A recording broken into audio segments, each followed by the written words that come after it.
Hello mga Lods, update tayo karon sa bulan sa February 4, 2024. Mao na dai ni karon ang ilang sitwasyon. Medyo nagbaba na ang tubig pero ang kung imong atuan ang ilang balay, medyo tagahawak pa jud pero bintana lang nagbaba. Ang atuan ning buhaton magampo na lang tanga unta wala nay ulan.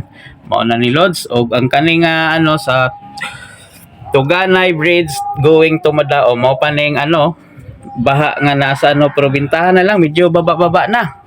Nanay makabiyahe mga Lods. Morning good news tanawan ninyo kaning mga dagko nga mga 10-wheeler swing van pwede na makaagi. Baktas gani si nanay tanawan ninyo.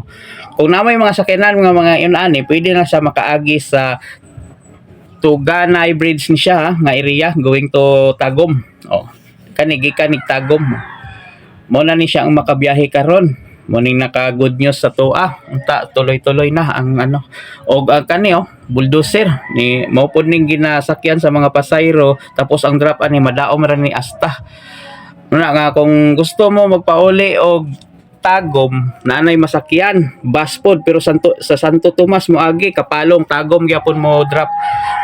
Mo na nga di na ta mag-uol karon mga Lods nanay biyahe sa tong nagapangutana kaning mga bus Nana po bus ganiyan ni Agi pero murag naglisod mo ning mga bus wala sila nagpasubo nga makipag adtog Tagum nga moagi sa ni sila moagi sa Madaom. Nagrelax sila kay murag atong nauna gani nga bus na nalisdan. So mao ning update karon mga Lods. Og ang ani mga Lods ang good news kung gusto mo magpauli na kung asa nanay biyahe atong bus katong gapangutana gahapon nanay biyahe. Og kaning mga Lods good news pod kanang mga na-stranded medyo gamay na lang kay ang uban nakalahos na. Kay kaning mga dagko nga sakyanan pwede naman makaagi sa Tuganay going to going to Madaom.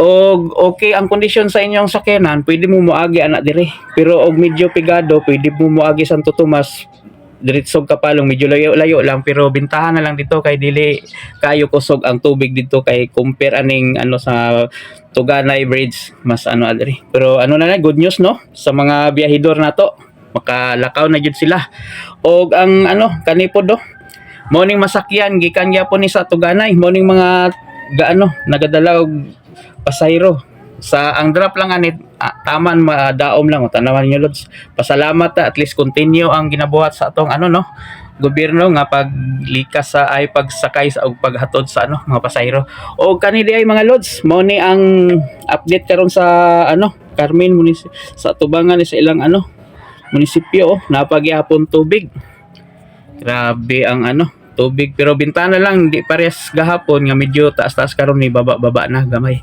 Og mga Lods kani po sa ilang terminal ni og makita pa nato ang tubig paabot sa ilang residential. Tapos ning diri dapit nga side mga Lods kani makita nimo sa tubangan mo ning mga diri mga baligyaanan mga commercial diri area.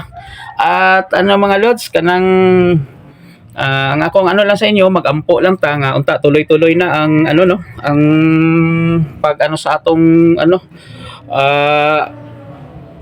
pagbaba sa tubig kay kung mo ulan na pod ni dapat mag-pray kita nga wala na ulan nga may tabo para mo mo baba na jud og mga Lods salamat dai sa atong nagasuporta sa atong pagtan-aw sa atong video pag-like pag-share kay sa sa